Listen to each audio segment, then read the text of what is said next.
ළඟට අපි යනවා මේ කොටසේ දෙවෙනි කොටසට. ඒකයි මම කිව්වේ අර ගණන් දෙකයි හදන්නේ නමුත් ගණන් තුනක් තියෙනවා කියලා මේකේ දෙවෙනි කොටසක් තියෙනවා. හරිද? හරි අපි බලමු දෙවෙනි කොටස. දෙවෙනි කොටසේ තියෙන්නේ ආනත තලයක්. අංශක 30කින් ආනත වෙච්ච තලයක් තියෙන්නේ. බලමු අපි කොහොමද කරන්න පුළුවන් කියලා. අංශක 30කින් ආනත වෙච්ච තලයක් තියෙන්නේ.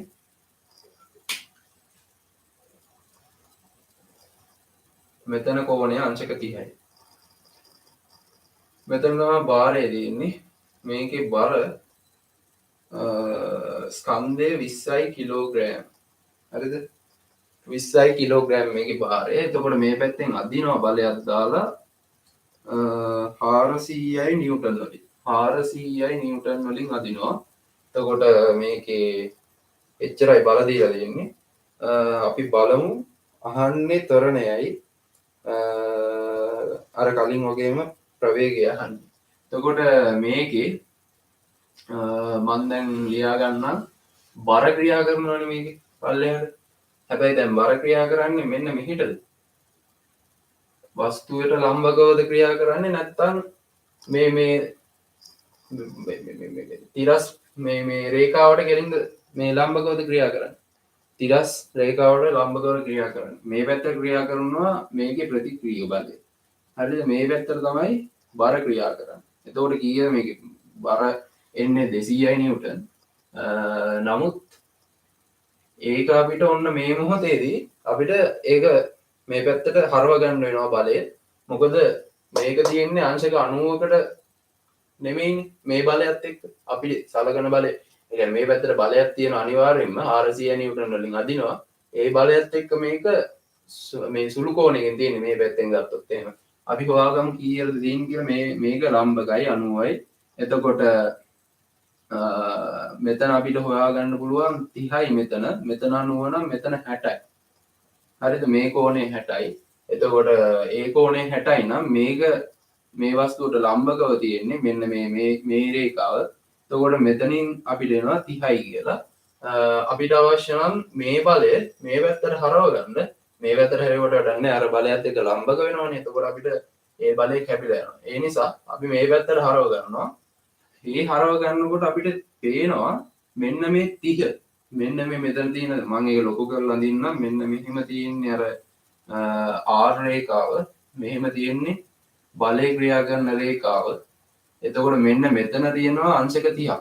මෙතන තියෙනවා අංශක 60. මේ පැත්තේ මේ තලය යන්නේ මෙන්න මෙහෙම. එතකොට අපිට පේනවා අංශක මේ මෙතන තියෙන බලය මේ පැත්තට විභේදනය කරොත් එහෙම අංශක 30 වැඩි වෙනවා 60 අඩු වෙනවා නේ. 60 අඩු වෙනවා 30 වැඩි වෙනවා. අපි දන්නවා විභේදනය කරනකොට වැඩි වෙනවා නම් මොකද වෙන්නේ? ඒක sin අගයක් වඩපත් වෙනවා. එතකොට sin වලින් ලියනවා නම් sin 30 මෙතන. 60න් ලියනවා නම් cos 60. මොකද cos 60 මේ 60 අඩු වෙනවනේ. ඒ නිසා අඩු වෙනවා නම් cos. එතකොට හරි ඔක අමතර දෙයක් දන්නේ නැතුව ඇති කියලා මම කිව්වේ. හරි. අපි බලමු කොහොමද කරන්න පුළුවන් කියලා. එතකොට මේ බලය ඉස්සෙල්ලාම විභේදනය කරගන්නවා ගාන බලන්නත් ඉස්සෙල්ලා මම ඒක විභේදනය කරගන්නම්. එතකොට 200 නිව්ටන් කියන බලය තමයි තියෙන්නේ. මේ තියෙන්නේ බලය. ඒක මම කැමති එකක් මම දාගන්නවා. මම cos 60 දාගන්නවා. වැහෙන එක ඒ කියන්නේ අඩු වෙන එක cos 60 200 නිව්ටන් cos 60 කියන්නේ භාගයයි. එතකොට 100යි නිව්ටන් කියලා එනවා. හරිද? 100යි නිව්ටන්. එතකොට අපිට මේ බලය මකලා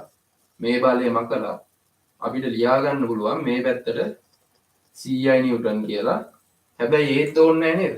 ඒත් ඕනේ නැහැ මේ පැත්තට අදින්නේ 400කින් නම් මේ පැත්තට අදින්නේ 100කින් නම් අර පැත්තට තමයි 300ක් තියෙන්නේ. මේ බල දෙකේ සම්ප්‍රයුක්තය අර පැත්තට 300ක් තමයි අන්තිමේදී එන්නේ. එතකොට හරි අපි දැන් බලය හොයාගත්තා. අපි බලමු ත්වරණය අපිට හොයන්න තිබ්බේ. මම මෙතනින්ම ලියා ගන්නවා F සමානයි ma තමයි දාන්න තියෙන්නේ 20යි කිලෝග්‍රෑම්ට. එතකොට 20යි කිලෝග්‍රෑම්ට F සමානයි ma දැම්මහම මේ පැත්තට එක බලයකින් අදිනවා. වෙන බල කිසිවක්ම නැහැ. අපි මෙතන තිබ්බ බලය මෙහාට විභේදනය කරලා එතනින් අපි සම්ප්‍රයුක්තය ගත්තා. අරගෙන තමයි 300 කහට තියෙනවා කියලා හොයාගත්තේ. එතකොට කෙලින්ම දැම්ම හැකි 300යි නිව්ටන් සමානයි m කීයද? බර නෙමෙයි සෝරි. ස්කන්ධය 20යි කිලෝග්‍රෑම්. එතකොට තරණය තමයි අපිට හොයන්න තියෙන්නේ. එතකොට මේක 20ෙන් බෙදුවාම 15යි ms ඍණ 2 කියලා අපිට උත්තරයක් එනවා. මේක තමයි උත්තරේ. හරිද?